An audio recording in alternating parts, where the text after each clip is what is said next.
This method can help answer key questions about the ultrafast dynamics of polyatomic radical cations, such as whether coherent vibrational motions are excited, and how coherent excitation drives bond dissociation.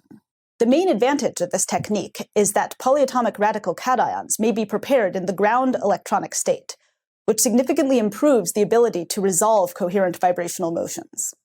Generally, individuals new to this method will struggle with setting up two independent beam paths with identical path length and ensuring that the two beams propagate exactly parallel or collinearly when necessary. First, turn the femtosecond laser on and wait for about 30 minutes for it to stabilize.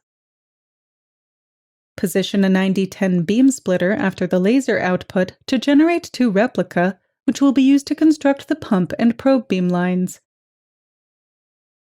Check the laser power before the beam splitter and the power of the transmitted beam to ensure that approximately 10% of the power is transmitted. Direct the reflected beam into the optical parametric amplifier. Then, optimize the output power using the procedures in the manual. Next, set the optical parametric amplifier software to select the desired wavelength.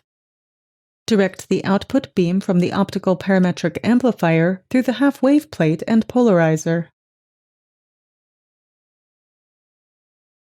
Block the p-polarized beam and direct the s-polarized beam to the concave and convex mirrors to expand its